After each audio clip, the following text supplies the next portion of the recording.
नमस्कार मित्रांनो, आपली शेती डिजिटल शेती या यूट्यूब चॅनल तुमचे स्वागत आहे। आज बुधवार 6 मार्च 2024। आज आपण महाराष्ट्रातील हवामान विभागाचा अंदाज घेणार आहोत। तत्पूर्वी तुम्ही जर चॅनलवर नवीन असाल तर आत्ता सबस्क्राईब करा आणि बेल आयकॉन प्रेस करा, जेणेकरून नवीन अपडेट तुमच्यापर्यंत पोहोचत राहतील। चला तर मग आजच्या व्हिडिओला सुरुवात करूया। मित्रांनो, आजचा जर महाराष्ट्रातील हवामान विभागाचा अंदाज घ्यायचे झाले तर आज महाराष्ट्रातील पश्चिम महाराष्ट्रातील पुणे जिल्ह्यामधील जेजुरी, बारामती, दौंड या भागामध्ये सासवड ढगाळ वातावरण राहण्याची शक्यता आहे। सोबतच शिरूरमध्ये सुद्धा आपल्याला थोडाफार प्रमाणात ढगाळ वातावरण हे दिसत आहे। दुपारून थोडाफार वेळासाठी हे ढगाळ वातावरण असेल। सातारा जिल्ह्यामध्ये सुद्धा ओढूज, पाटण या भागामध्ये आपल्याला ढगाळ वातावरण हे दिसत आहे। मित्रांनो, सांगली जिल्ह्याकडे जर आपण बघायला गेलो तर सांगली जिल्ह्यातील काही भागामध्ये जसं की तासगाव, मायणी या भागामध्ये, इस्लामपूर या भागामध्ये थोड्याफार प्रमाणात ढगाळ वातावरण आपल्याला दिसत आहे।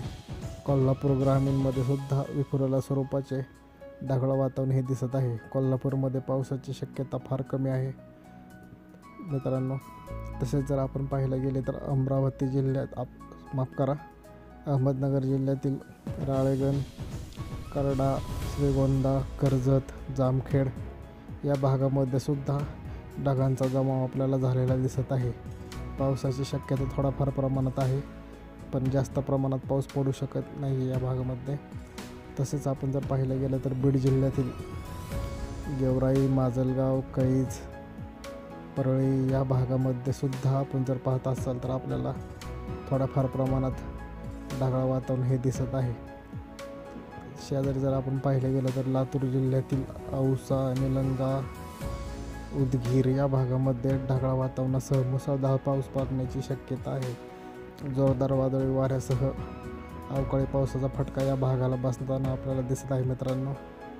सोबतच आपण जर बघायला गेलं तर धाराशिव जिल्ह्यातील तुळजापूरमध्ये सुद्धा थोड्याफार प्रमाणात पावसाच्या सरी पडताना आपल्याला दिसत आहेत।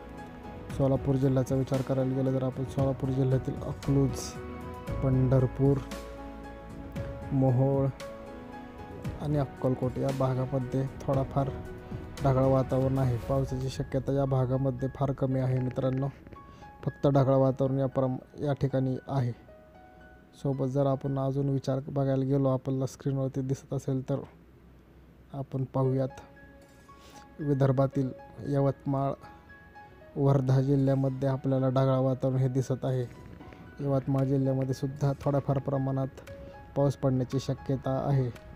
वाशिम जिल्ह्याच्या काही भागामध्ये सुद्धा विखुरलेल्या स्वरूपाचे ढगाळ वातावरण दिसत आहे मित्रांनो। अधिक माहितीसाठी आपल्या चॅनलला सबस्क्राईब करा। धन्यवाद।